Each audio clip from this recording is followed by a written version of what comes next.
La COP16, la mayor cumbre de las Naciones Unidas para la protección de la naturaleza, comenzó esta semana en Colombia con llamados urgentes a invertir recursos y llegar a acuerdos concretos para detener, antes de que sea tarde, la destrucción de la biodiversidad del planeta. La reunión de 2 semanas de los delegados de los 196 Estados miembros del Convenio sobre Diversidad Biológica se desarrolla con una activa participación también de comunidades indígenas en Cali y bajo estrictas medidas de seguridad. Unas 23.000 personas, incluidos una docena de jefes de Estado y un centenar de ministros, se acreditaron para estar en esta edición concurrida de la COP. En las calles, centenares de indígenas de diferentes regiones de Colombia han marchado con atuendos y bastones tradicionales, mientras también se han visto a delegaciones de varios países latinoamericanos, incluida Venezuela. Aquí el punto es reunir los fondos para buscar enfrentar los desafíos que representa el cambio climático y también la preservación de la biodiversidad y los ecosistemas. El gobierno colombiano ha insistido en este tema particular durante varias oportunidades. Estamos viendo entonces cómo se desarrolla la cumbre COP16 durante esta semana cuando inició y se va a extender hasta la próxima, y pues vamos a revisar algunas perspectivas sobre esto, también la participación de algunos delegados venezolanos que están presentes en Cali para presentarse, exponer diferentes puntos de vista, planteamientos. Es por eso que vamos a recibir a esta hora a nuestra segunda invitada. Se trata de Lois Maldonado, es diputada por el estado Miranda y delegada de las Américas ante Global Greens, una red internacional de partidos verdes. Buenos días, Lois, ¿cómo estás? Hola, muy buenos días. Encantada de estar acá acompañándolos para poder llevar o ser la voz de lo que está sucediendo hoy en la COP16. Muchísimas gracias. Estás en este momento en Cali, Colombia. Te preparas porque me dices que en minutos vas a llegar a la convención, exactamente donde se desarrolla esta cumbre, pues para presentar parte de las perspectivas en medio de las discusiones sobre lo que allí se está planteando durante estas semanas. ¿Cuál crees es la oportunidad que representa esta conferencia de Naciones Unidas sobre la biodiversidad para buscar una mayor preservación de lo que tiene que ver con los ecosistemas y lo que está ligado a esto, sobre todo en América Latina, que estamos viendo pues serias consecuencias que tienen que ver con el cambio climático directamente? Bueno, entender primero que tenemos una deuda desde el día que se firmó el tema de la Carta de la Tierra en Cumbre Más Río. Vemos con preocupación cómo en esta oportunidad se toma en consideración esta COP antes que la cumbre de cambio climático que va a ser en Azerbaiyán por temas geopolíticos también. Pero también vemos algo interesante, que la participación en esta COP16 tiene que ver muchísimo con el tema legislativo y gubernamental, de la participación del Estado y la responsabilidad del Estado en el compromiso de defender la biodiversidad y proteger la biodiversidad, así como de trabajar también el tema de la protección de los ecosistemas.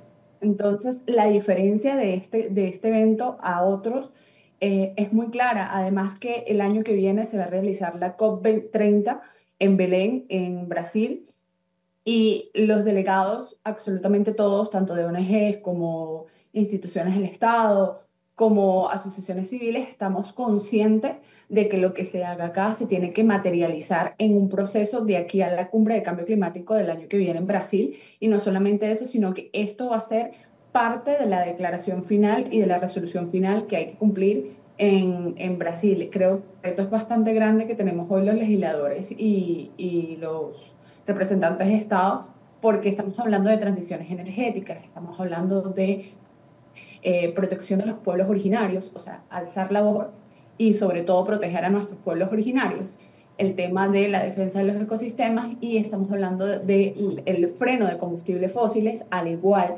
que terminar de desmantelar lo que vendría siendo la minería ilegal.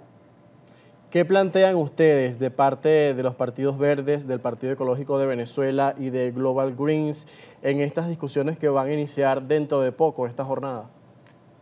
Nosotros ahorita estamos trabajando el tema de la minería ilegal, sobre todo porque en América, aparte de que Venezuela tiene el ecocidio y genocidio más grande del mundo, también estamos hablando de que en México, Argentina, se está explotando el litio y sobre todo en Bolivia, que está afectando a los pueblos originarios. No solamente estamos hablando del...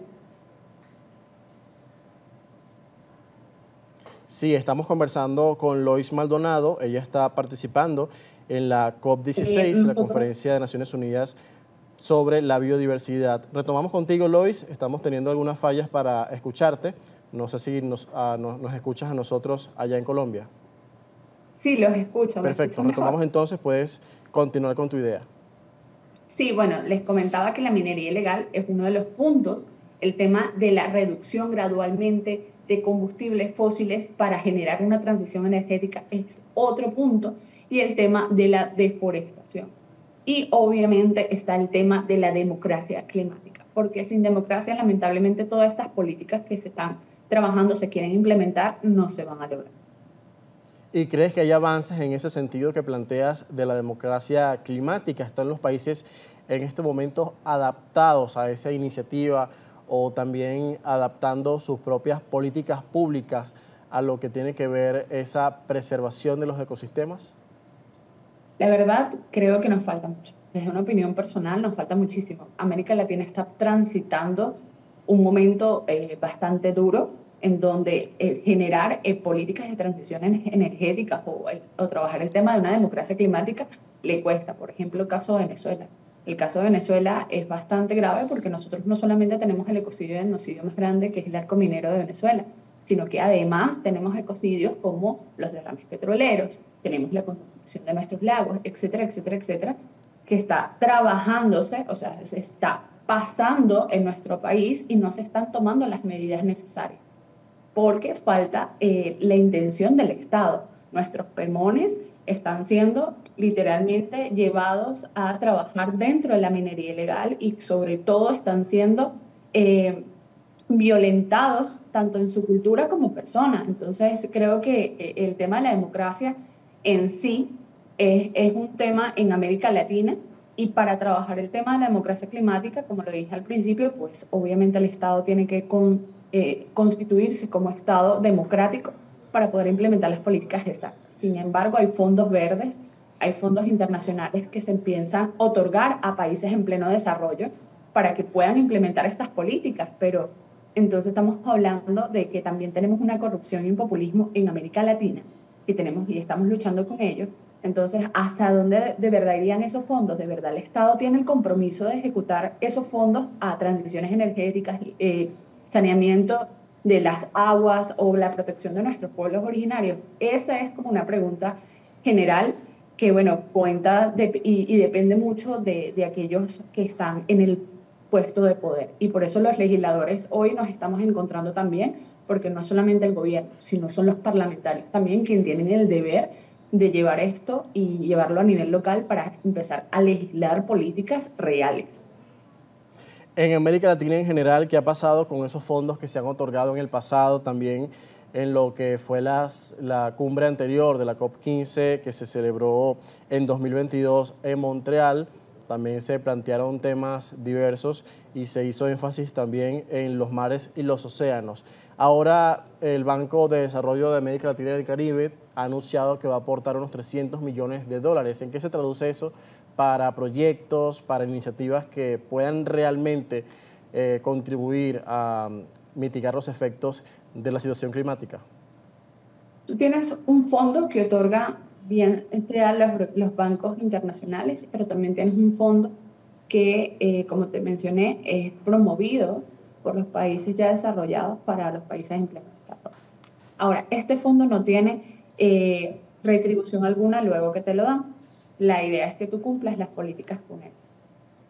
Actualmente, entre la última COP15 y la última COP28, la cumbre de clima en Dubái, hubo el debate de tomar el tema de la erradicación de combustibles fósiles y entrar de una sola vez en el tema de transiciones energéticas, pero se armó un bloque compuesto por la India y Venezuela, en donde su posición fue netamente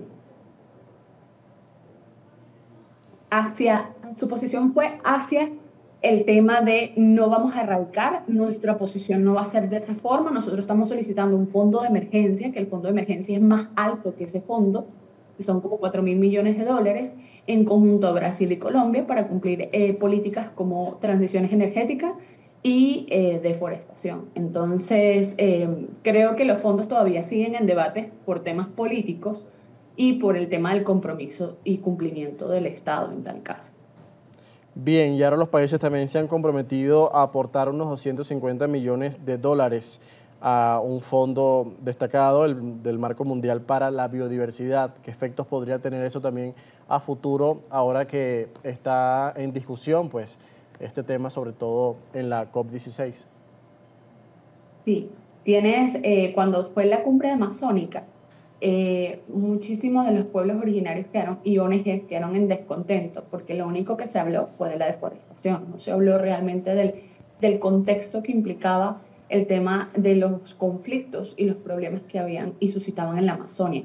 Entonces, en vista de esto, eh, decidieron Brasil, Colombia y Venezuela buscar optar por el fondo de emergencia para tanto para la cumbre de cambio climático como para la COP de la biodiversidad, y sigue siendo hoy un debate. Vamos a ver si al final de la semana, al final de las 2 semanas que están de trabajo, pues se logra tener algo más fuerte, más conciso, más sólido y más real, sobre todo para poder ejecutar estas políticas, porque a pesar de todo el tema ambiental es costoso Sí. actualmente. Ahora, Entonces, Lois, ya para cerrar, entonces, en este breve minuto, ¿crees que las perspectivas son positivas a pesar de la realidad que ya planteas, que de alguna forma es desalentadora, ¿no? Lo que está sucediendo en el mundo con el cambio climático y sobre todo el papel que juega la región en este momento? creo que sí, porque esta COP sobrepasó la cantidad de personas estipuladas para venir.